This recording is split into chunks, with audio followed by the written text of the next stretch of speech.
आज हम बात करेंगे नॉट योर टाइप के एक बहुत ही मज़ेदार मोनोलॉग के बारे में, जो भारतीय भाई बहनों और उनके बचपन की खट्टी मीठी अजीबोगरीब यादों से जुड़ा है। तो चलिए शुरू करते हैं ये नॉस्टैल्जिया ट्रिप। कहानी की शुरुआत होती है एक बहुत ही प्यारी लाइन से, जो हम सब ने कभी ना कभी सुनी ही है। बचपन जिंदगी का सबसे अच्छा समय होता है। और ये बात कॉमेडियन को उनके दादाजी ने कही थी। इसे सुनकर तो यही लगता है ना कि भाई अब कोई इमोशनल, रुला देने वाली कहानी शुरू होने वाली है। पर अगले ही पल कहानी पूरी 180 डिग्री घूम जाती है। दादाजी की एक हरकत ने इस प्यारी सी लाइन का नहीं, पूरे सेंटिमेंट का गुब्बारा ही फोड़ दिया।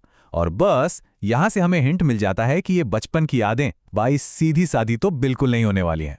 तो चलिए इस अजीब गरीब बचपन के पहले चैप्टर में चलते हैं। कॉमेडियन और उनके छोटे भाई के बीच का महायुद्ध। ये एक ऐसी क्लासिक कहानी है जो शायद हर दूसरे भारतीय घर में होती ही होती है।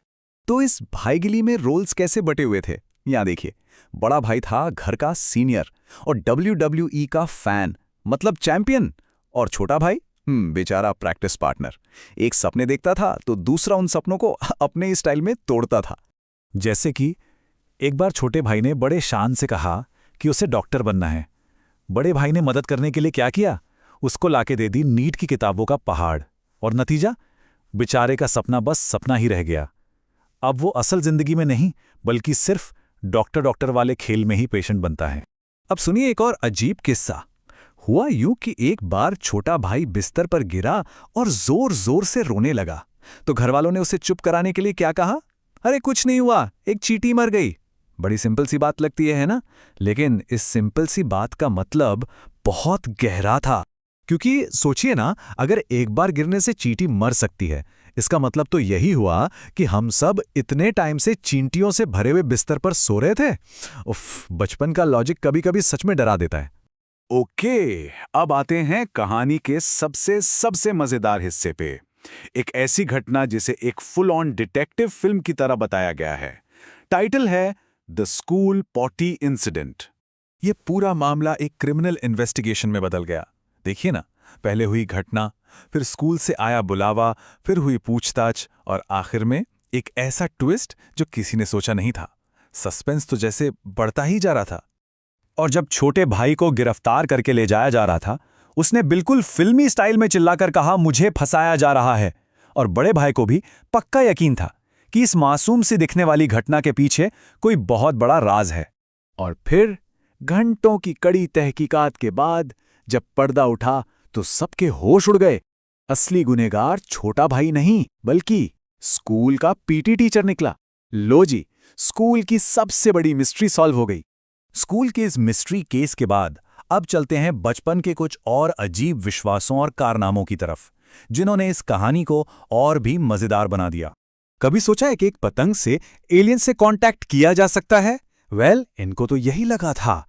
कॉमेडियन और उनके दोस्त ने पतंग इतनी ऊंची उड़ाई, इतनी ऊंची कि उनके माझी में अजीब से सिग्नल आने लगे। उन्हें लगा बस मिल गए जादू। लेकिन असल कहानी एलियंस से भी ज्यादा शॉकिंग थी। पता चला कि उन्होंने एलियंस से नहीं, बल्कि नासा के $100 मिलियन के टेलीस्कोप का तार काट दिया था। एक छोटी सी पतंगबाजी बहुत ही महंगी पड़ गई। और ये देखिए बचपन के लॉजिक का पूरा खजाना। जैसे कि टूथ फेरी एक नंबर की स्कैमर है, जो चांदी का दांत लेकर देती है सिर्फ ₹1। फिर चुड़ैलों के पैर उल्टे होते हैं, ये तो क्लासिक है, और उनके बाल उनके चेहरे पर उगते हैं। और सबसे बेस्ट, सूखा बॉर्नवीटा खाना बिल्कुल नॉर्मल है, क्योंकि दूध के दांत है ना। वाह, बचपन का लॉजिक ही अलग लेवल का था। तो सवाल ये उठता है कि इन सारी अजीबोगरीब कहानियों का, टूटे सपनों का और नासा के उस कटे हुए तार का आखिर हुआ क्या? यहीं से शुरू होती है not your type YouTube channel की फैंटास्टिक ओरिजिन स्टोरी। इस चैनल की नींव एक बहुत ही सिंपल सी रियलाइजेशन पर टिकी थी। इन दोनों भाइयों को एहसास हुआ कि उनकी लाइफ हमेशा से ही ऐसी मजेदार और अजीब घटनाओं से भरी पड़ी है, तो सोचा क्यों न इन कहानियों को पूरी दुनिया के साथ शेयर किया जाए। और बस इसी सोच के साथ एक भाई ने दूसरे को एक सिंपल सा लेकिन ब्रिलियंट आइडिया दिया। तू बोल और मैं एनिमेशन करता हूं। एक बना स्टोरी टेलर और दूसरा उन कहानियों को जिंदा करने वाला आर्टिस्ट। और बस इसी तरह उनके अजीबोगरीब बचपन की कहानियों ने एक सुपर सक्सेसफुल यूट्यूब चैनल को जन्म दिया। एक चैनल जो आज अपनी क्रिएटिविटी और मज़ेदार स्टाइल से लाखों लोगों को एंटरटेन कर रहा है। तो आखिर में ये सारी कहानियां हमें एक सवाल पर लाकर खड़ा करती हैं। इन सब रैंडम अजीब यादों से आखिर मिलता क्या है? शायद यही कि बचपन जिंदगी का सबसे परफेक्ट टाइम नहीं, बल्कि सबसे मज़ेदार, सबसे अजीब और सबसे यादगार टाइम होता है। और शायद यही चीज़ उसे सबसे ज़्यादा स्पेशल बनाती है।